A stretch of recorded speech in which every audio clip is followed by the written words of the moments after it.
Hello student, I am नीमा जैन। आज मैं आपको संज्ञा के विषय में बता रही हूँ। संज्ञा का विषय हिंदी व्याकरण का बहुत ज़्यादा महत्वपूर्ण विषय है और ये सभी कक्षाओं के लिए बहुत ज़रूरी है।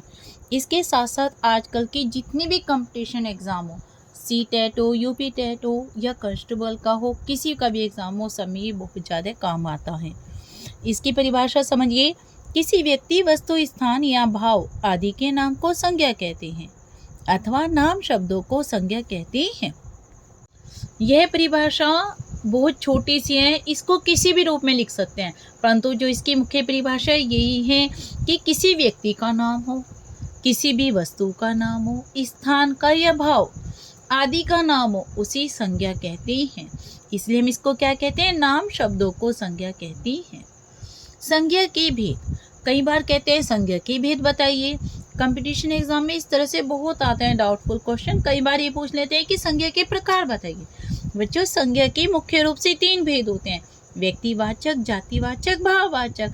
जातिवाचक के भेद होते हैं 2: समूहवाचक और द्रव्यवाचक। अगर जो किसी भी कंपटीशन एग्जाम में पूछा जाए संज्ञा के भेद या प्रकार बताइए तो आप बताओगे 3: व्यक्तिवाचक, जातिवाचक और भाववाचक। और यदि पूछा जाए संज्ञा के कुल कितने भेद या प्रकार होते हैं, तब बच्चों आपको 5 बताना है।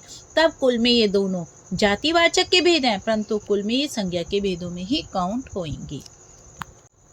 नंबर 1, व्यक्तिवाचक संज्ञा। जिस संज्ञा से किसी व्यक्ति, वस्तु या स्थान विशेष का बोध हो, उसी व्यक्तिवाचक संज्ञा कहते हैं।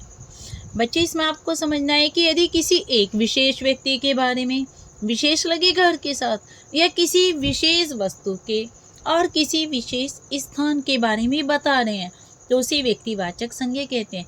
जैसे नेहरू जी का जन्म उत्तर प्रदेश के इलाहाबाद में हुआ था। इस उदाहरण में जो ये तीनों के नीचे अंडरलाइन किए गए हैं, ये तीनों क्या हैं? व्यक्तिवाचक संज्ञा हैं। इसी प्रकार दूसरा उदाहरण समझिए। गोदान प्रेमचंद जी द्वारा रचित प्रसिद्ध उपन्यास है। गोदान क्या है? प्रेमचंद जी, मुंशी प्रेमचंद ने बहुत अच्छे उपन्यास रची, उसमें गोदान सबसे प्रमुख है। तो प्रेमचंद जी एक विशेष व्यक्ति का नाम है और गोदान उनका प्रमुख उपन्यास है। नंबर 2, जातिवाचक संज्ञा। जिन संज्ञा शब्दों से किसी प्राणी, स्थान या वस्तु की पूरी जाति का बोध हो, उन्हीं जातिवाचक संज्ञा कहते हैं।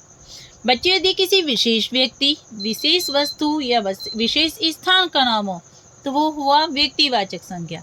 और यदि किसी जाति का, समूह का, स्थान का नाम दिया जाए, पूरी जाति का हो, तो वो जातिवाचक संज्ञा होती है। जैसे शेर जंगल का राजा होता है। अब शेर से क्या एक शेर का बोध हो रहा है? समस्त शेरों का। तो ये क्या हो गया? जातिवाचक। अध्यापक छात्रों को पढ़ाते हैं, अध्यापक से क्या हो गया? पूरी अध्यापक का बोध। तो इसलिए अध्यापक क्या हो गया? जातिवाचक संज्ञा। यदि हम इसकी जगह लिखते कि सोहन बच्चों को पढ़ाता है, तो सोहन क्या होता है? व्यक्तिवाचक संज्ञा। ओके। अब है जातिवाचक संज्ञा के उपभेद। जातिवाचक संज्ञा के 2 उपभेद होते हैं: समूहवाचक संज्ञा और द्रव्यवाचक संज्ञा। समूहवाचक संज्ञा, जो संज्ञा शब्द एक ही जाति के व्यक्तियों या वस्तु के समूह का बोध कराएं, उन्हें समूहवाचक संज्ञा कहती हैं। यानी जो जाति शब्द क्या कराएं? एक ही जाति के व्यक्तियों या वस्तु के समूह का, उनके इकट्ठे होने का बोध कराएं। जैसे मेरा परिवार सुखी है, तो परिवार में क्या हो गया? परिवार के सभी सदस्य, यानी परिवार समूह का बोध करा है। स्टेशन पर बहुत भीड़ थी। भीड़ क्या है? समूहवाचक संज्ञा। इसमें सेकंड है द्रव्यवाचक संज्ञा। जो शब्द किसी द्रव्य, धातु या पदार्थ का बोध कराए। द्रव्य का अर्थ होता है जैसे घी, तेल, दूध। धातु का अर्थ होता है सोना, चांदी। और पदार्थ का बोध कराए, उन्हें द्रव्यवाचक संज्ञा कहते हैं। जैसे चीनी कम खानी चाहिए। चीनी क्या है? द्रव्यवाचक। आजकल सोना बहुत महंगा हो गया है। सोना क्या है? धातु, द्रव्यवाचक संज्ञा। नंबर 3, भाववाचक संज्ञा। जो संज्ञा शब्द किसी व्यक्ति, प्राणी, वस्तु आदि के गुण, दोष, स्वभाव, अवस्था आदि का बोध कराएं, उन्हें भाववाचक संज्ञा कहते हैं। भाववाचक संज्ञा में ये ध्यान रखना, भाववाचक संज्ञा में हमेशा भावों की प्रधानता होती है।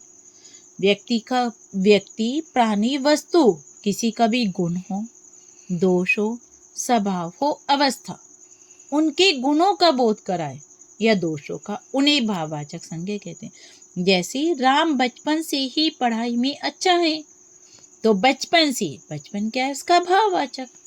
कश्मीर की सुंदरता का वर्णन नहीं किया जा सकता, तो यहाँ पे सुंदरता क्या होगी, भाववाचक। बच्चों, आपको ये बताना है कि राम और कश्मीर कौन सी संज्ञा के अंतर्गत आती हैं। आपको क्लियर हो गया है? यदि कुछ डाउट है तो आप कमेंट बॉक्स में लिखकर पूछ सकते हैं, और यदि वीडियो अच्छी लगी है तो प्लीज़ लाइक और सब्सक्राइब जरूर करें।